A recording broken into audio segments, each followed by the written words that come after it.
So good evening, everyone, and welcome to our very first meeting of 2026 for the Business Standing Committee. We will start this evening with the land acknowledgement of traditional territories, and that'll be by Superintendent Jacobs, please. Simcoe County District School Board acknowledges that we are situated on the traditional land of the Anishinaabe. The Anishinaabe include the Ojibwe, Odawa, and Potawatomi nations, collectively known as the Three Fires Confederacy. We are dedicated to honoring Indigenous history and culture and committed to moving forward in the spirit of reconciliation and respect with all First Nation, Métis, and Inuit people. Thank you. I'm now going to ask you to rise for the national anthem if you are able to. The instrumental version of the national anthem is courtesy of Georgian Bay District Secondary School.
The statement of respect will now be read by Superintendent Jacobs. The Simcoe County District School Board is committed to creating a culture of belonging, engagement, and success for all through deliberate actions and an intentional focus in the area of diversity, equity, and inclusion. The Simcoe County District School Board Board of Trustees will conduct meetings in an inclusive, respectful manner that upholds the principles of respect for human rights and allows all members, staff, and guests to participate fully regardless of race, religion, ethnicity, age, ability, and gender. Thank you. And we now are at the roll call. We do have electronic participation by Trustee Wilson, and we do have regrets this evening from Trustees Armstrong, Foley, and Talbot, and Chair Rafiq. So with that, I need a mover to approve the agenda for tonight's meeting. Thank you. Trustee Powell, seconded by Trustee Harrigan. Any questions or comments? Seeing none, I'll call the question. All those in favor? Anyone opposed? And that is carried. Are there any declaration of conflict of interest this evening?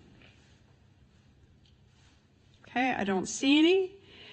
We have no presentations and we have no delegations, so that takes us into items for decision.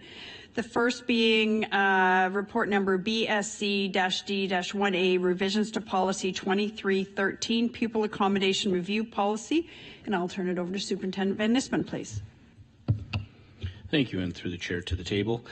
The policy before you tonight for review is pupil accommodation review policy. This is on cycle for review. There continues to be a ministry moratorium on accommodation reviews, so no policy recommendations aside from some corporate standards and terminology updates are being provided at this time. If and when the moratorium is lifted by the ministry and new direction is provided by them, staff will review and bring back this policy for any necessary updates at that time. Okay, thank you very much. Are there any questions for Superintendent Van Nispen with respect to this policy? Okay, I don't see any. Okay, Trustee Bites, please. Yes, thank you. Through you, Chair Lloyd, to Superintendent Van Nispen. I forgot that this moratorium was still on. It kind of started when several years ago. Is there any movement on that? So what does the moratorium mean? It means that we cannot close schools at this time. Could you maybe just refresh my memory of how that impacts the board? Superintendent Van Nispen, please. Thank you, and through the chair to Trustee Bites. So at this point in time, there is not a mechanism to, in particular, close or consolidate school locations. As you indicated, the moratorium was put in a number of years ago. This doesn't necessarily affect our board at this point in time, as there isn't anything that we would be looking to head down that path for. It does affect a number of other boards in the province, as you've probably seen in the newspapers. Thank you. I know the minister has indicated that they're going to look at closing schools and the boards that are under supervision, but he's indicated that he has no intentions of lifting the moratorium for those of us that are not under supervision. So I'm sure we'll learn more through the media. Any other questions? Okay, there is a motion that the Business Standing Committee recommend that the board approve revisions to Policy 2313, Pupil Accommodation Review, as set out in Appendix B of Report Number BSC-D-1A, revisions to Policy 2313, Pupil Accommodation Review, dated January 7th, 2026. Is there a mover for that recommendation? Thank you. Trustee Grummett, thank you, and a seconder. Sorry, Trustee Connors. Boy, the break wasn't that long. So we have a mover and a seconder. Is there any questions or comments with respect to this? Okay, seeing none, I'll call the question. All those in favor? And is there anyone opposed? And that's carried. Thank you. That takes them to item B, which is report number BSC-D-1B, revisions to policy 3105, conflict of interest, and that will be Superintendent McMeekin. Thank you, and through the chair to the table. Before you this evening is an item for decision are the revisions to policy 3105, conflict of interest. In working with the Business Office and the Human Rights and Equity Office, the proposed revisions include in Section 1 in the rationale section, where the employment standards or the employment equity action plan statement has been added. Section 2 under policy, where the word direct has been added to types of discrimination. Section 3 in definitions, where the definitions were updated to align with policy 3001, which was the anti-nepotism policy. In Section 4 guidelines, 4.4, vendors were added to the list that staff shall refrain from engaging in activities with. In 4.6, 4.7, 4.8, and 4.13 were added to provide additional information and clarity on the guidelines for the conflict of interest. And in 4.9, the term good judgment was replaced with unbiased decision-making to make it more specific, and also added in a statement regarding false reporting of a conflict of interest. And with that, I'm happy to take any questions. Okay, thank you very much for that. Is there any questions from trustees? Trustee Bites, please. Yes, thank you. Through you, Chair Lloyd, to Superintendent McMeekin. Do we have another conflict of interest policy, or this one covers trustees as well? This is the one conflict of interest policy that we have. Okay, thank you. Is there any other questions from trustees? I just had a bit of a question around the false reporting of conflict of interest. Could you give me an example of a false reporting of a conflict of interest, just so I have a better understanding of what that is getting at?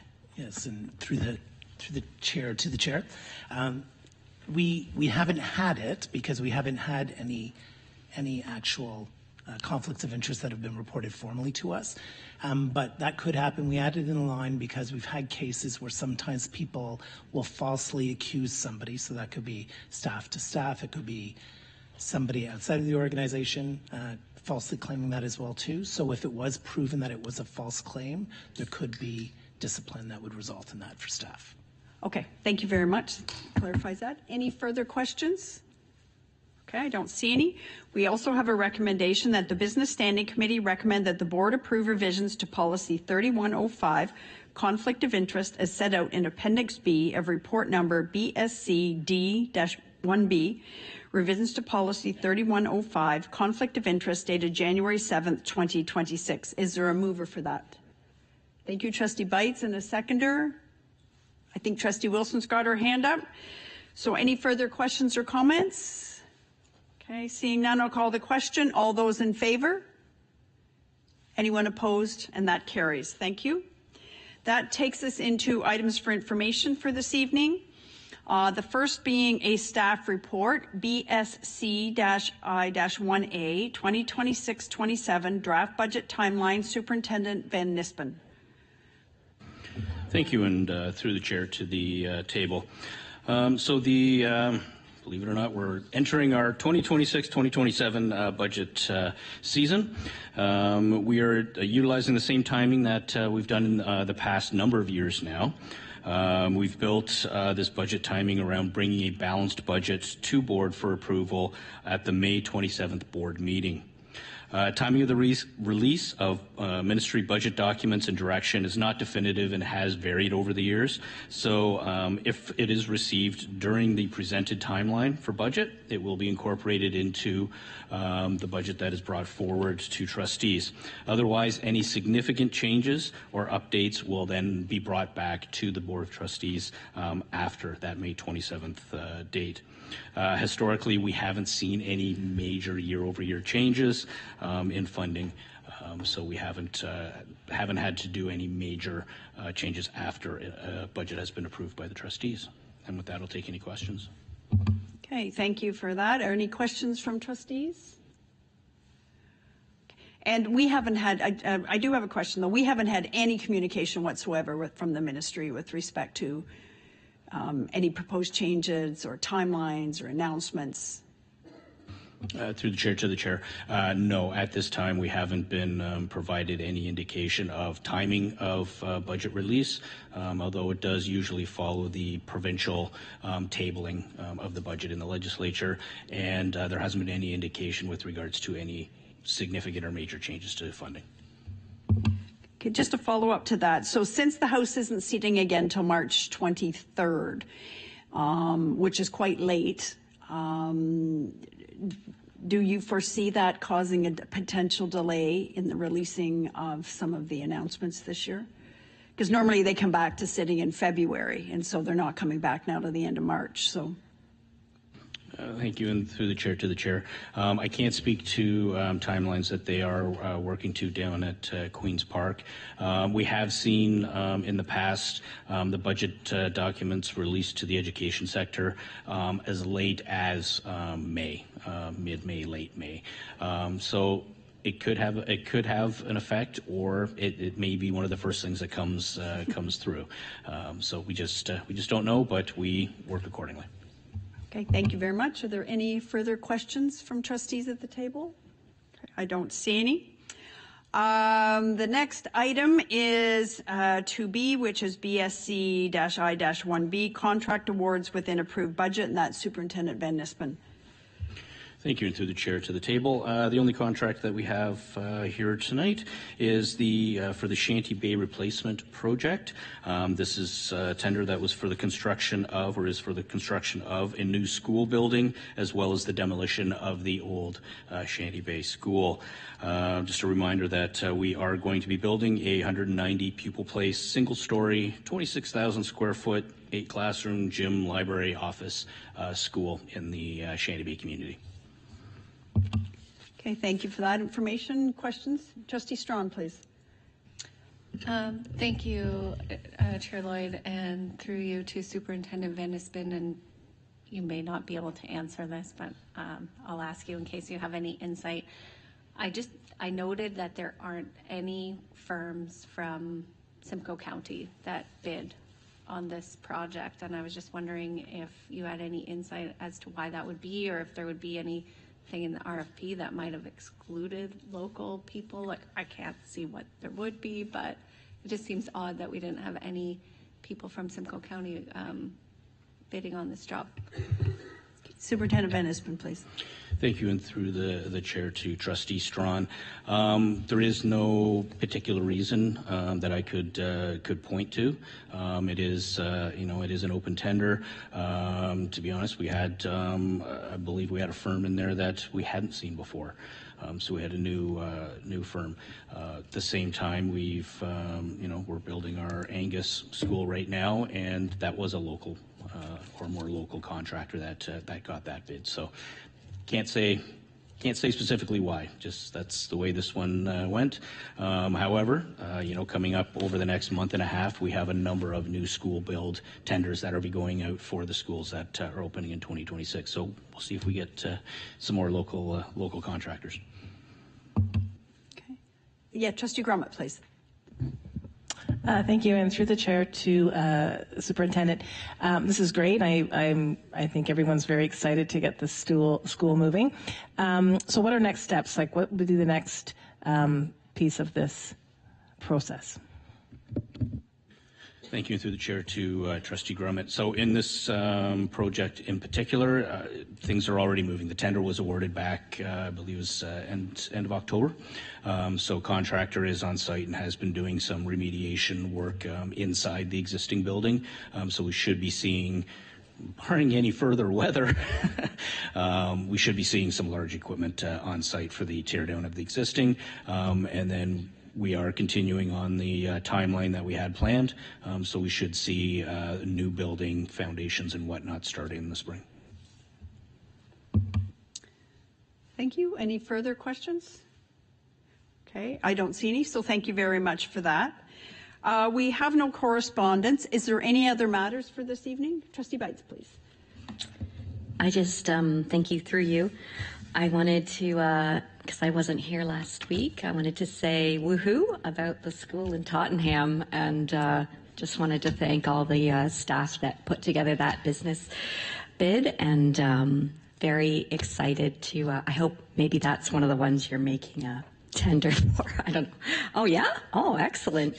Very needed, very lots of growth in that community, and just excellent news. Just wanted to say thank you and give a woohoo. So thank you.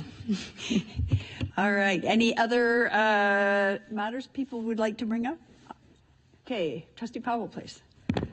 Thank you, and through the chair to the table, I will be attending the Public Education Symposium. I didn't have a chance to say that last time, so just letting everybody know. Thank you.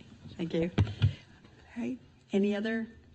I just wanted to update everybody. I had brought an update with respect to some changes to the governance structure at the Ontario Public School Board. There was a board of directors meeting right before Christmas, and at that meeting there was a motion put forward that was carried to defer this decision. As such, there was a board of directors meeting yesterday, and there has been another meeting set for March for consideration of the recommendations. There was a lot of questions and concerns about the changes, a lot of people wanting much more information, people wanting information about what the regional structure would be like and the flow of information. So I do believe there will be opportunities to provide feedback between now and then. I believe in the regional meetings at the Public Education Symposium, there will be the opportunity to discuss it and provide feedback and ask questions. I think some of the things that are problematic with this and how it's been delayed in moving forward is when we do these meetings, there isn't sufficient time for people to ask a lot of questions and get their answers that they want. So, with the minister deferring some of his decisions and the House not sitting until March 23rd, the matter has been carried forward for further consideration. So I just wanted to update everybody on that, and just to sort of give you a heads up in case you get an inquiry from OPSPA or the opportunity to share feedback on any of the governance structures. If anybody has questions about the proposed changes, happy to answer them or share more information about it as well.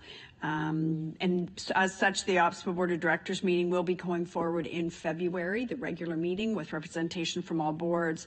And as was decided at a previous board meeting, any meetings we have moving forward will be done virtually. So it'll be Friday night and Saturday, and it will be done online. So just so everybody's aware of that. And that's all for OPSPA. Is there anything anybody else has any questions or comments on? Are there any notice of motion for next meeting? Okay. And we do not have any agenda items for closed session tonight. So with that, that's a quick meeting, folks. It's 20 minutes. With that, I'll move to adjourn. Trustee Bites, seconded by Trustee Powell. With that, all in favor? I thank you. And